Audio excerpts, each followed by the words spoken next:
Alex was always the life of the party, and everywhere he went he knew someone. Alex had suffered from depression for many years, which he was able to mask from much of his friends and family. The day Alex died is a day that my family, friends, and I will never forget. That day will forever haunt us. I remember waking up at 4:15 in the morning to my brother Matt screaming for help after he found Alex hanging in the garage. Learning to live life without Alex and accept the fact that he's gone has been extremely difficult. It has been a little over a year, and it is still as difficult as it was the day he died, but you do learn to cope with the pain.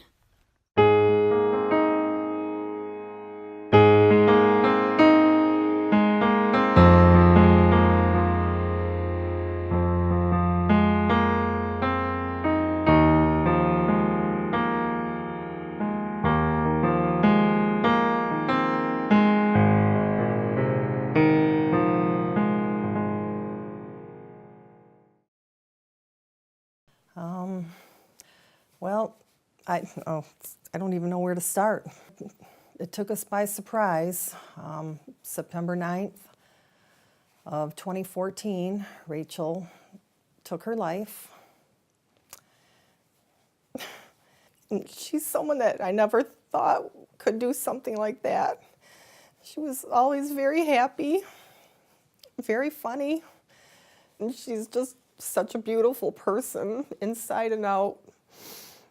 And sadly, she didn't see that part of her. I don't think she thought she was pretty. And this was all brought to my attention after the fact, unfortunately, but Rachel was a big-time social media person. She apparently had posted some pretty dark things that, had I saw, would have definitely raised some big flags. What I don't understand is how all these kids, the followers, no one said anything. And I've come to the conclusion that it's a teenage code of silence, that they read this stuff, but they don't want to betray their friends' trust. It really changes who you are completely. You will never be the person you were before. I always considered myself pretty happy. Thought I had a happy life, a great life, a wonderful family, and it changed forever. Not a day goes by, in fact, not a minute goes by where I don't think of Rachel. Okay, so my brother Josh was like fearless. He would climb to the top of trees and just do the silliest stuff just to make anyone laugh, and it was awesome. It took a while to get into his inner group that he felt comfortable with, but once you got in his group, man, he was a funny dude. One day he came over, it was on my grandma's birthday, May 27th, and he kind of was like, hey, I just stopped over to say hi and wanted to let you know I love you. And then later on that night, I got a phone call from him, and he kind of sounded like really groggy or tired, or I don't know what it was, but something was off. Like something in my gut kind of felt like it was wrong, but if you pushed too much with him, he would like go further. And so I hung up, kind of had a weird feeling, but then my mom called 5 minutes later and said, something's wrong with Josh. He just called me. He didn't sound right. So I called him back and I said, Josh, is everything all right? You don't sound right. Is something going on? And at that time, my heart was like pounding 1,000,000 miles a minute. I knew something was wrong, and I was pacing on the phone. I was like, will you just stay on the phone with me, because I'm really scared and I don't know what's going on. And he said, yeah, I'll stay on the phone with you. I'll stay on the phone with you. You don't have to worry. I told you I'm just tired. I'm like, okay, well, where are you? I want to come see you. And he said, was that gun in your drawer real? But I guess his boyfriend broke up with him a week prior, and he went over there to try and like work things out or something, and the boyfriend didn't want to have anything to do with him.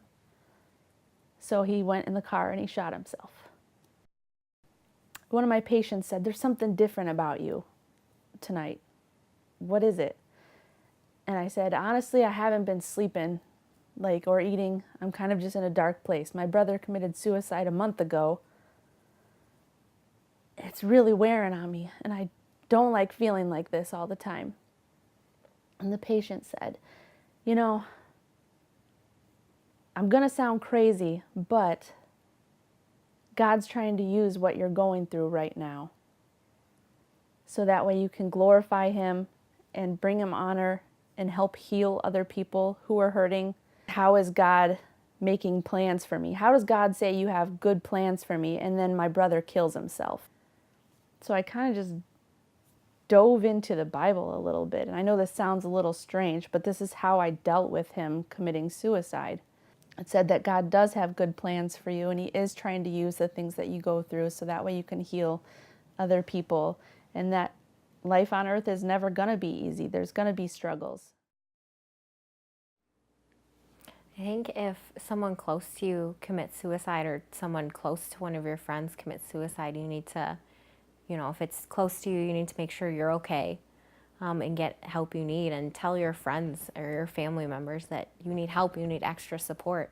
I know things can be okay again. I know a couple people who know exactly how I feel and what I'm going through, because they're a few years further into the process than I am, and it gives me encouragement when I see them and they look happy.